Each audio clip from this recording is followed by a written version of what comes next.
Najeela the Blade Blossom versus Teneb the Harvester. That is, yeah, we can get out Metallic Mimic, but after that, we're just hoping for either a warrior we can actually cast or red mana. Yeah, I'm going to have to knock that back, I think, and hope that we get into a land with some hands. That is way better. A land with some hands. A hand with some lands is what I obviously meant to say. We can keep... Yeah, especially with Mana Crypt, I think we can keep the Ogre Battle Driver, I think it's called. We can keep that on top. And we can actually go in for...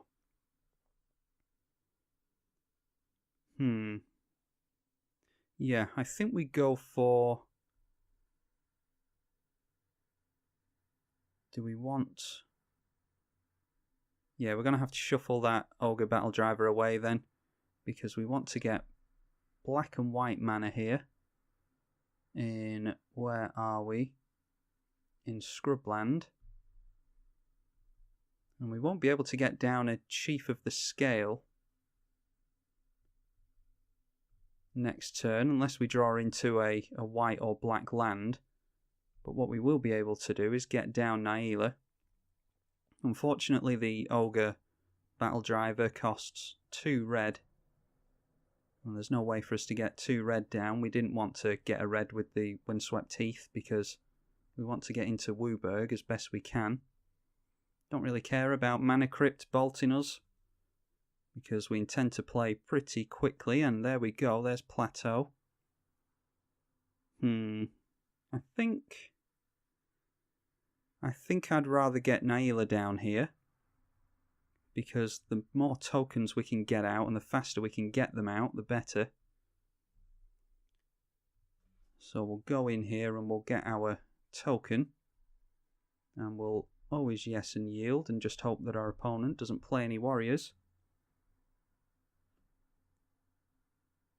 And then next turn, of course, we're going to get down our Chief of the Scale, and hopefully Najeela will be able to swing in.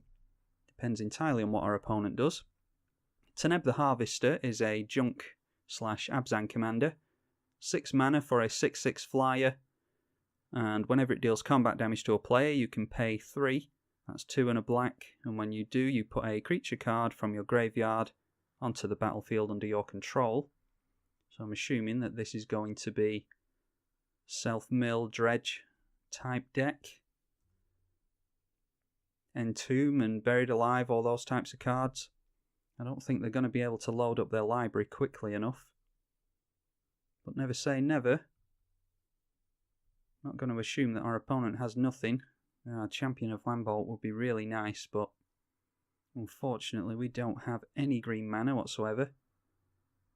Even had we have got green mana with the Windswept Teeth, we still wouldn't be able to cast it.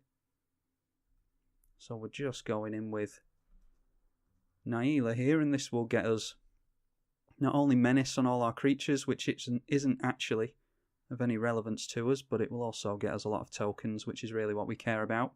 Next turn we'll be going with 4, 5, 6, 7 creatures. And that of course will be an extra 7 damage on our opponent, so I think we've got them here. And this is just the type of obnoxious stuff you can do with fast mana. We'll go for Oketra's Monument, that'll get us some free warrior tokens, but I think this game is done now. See if our opponent has an answer for Najeela. Looks like they do in Swords to Plowshares, so shouldn't have played that Oketra's Monument necessarily, because we are now short on mana to get Najeela out, so that's a lesson for everybody, including myself. Shouldn't have rushed out the Oketra's Monument there. But we're still in a good position. They may well get a board wipe off on us. Had we not have played the Oketra's Monument, we could have replayed the Najeela afterwards. We still wouldn't have got the tokens, but okay, and regrowth onto the Swords to Plowshares. So I assume they're going to hold up their Temple of Silence, or they could go for the swords right now. Okay, Deathrite Shaman is just going to be a blocker, I imagine. All it can do is chump block. And we'll go with heads there.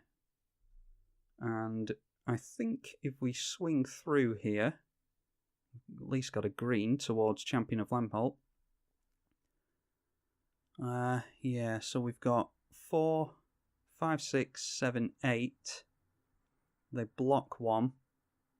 So that's just 6 damage.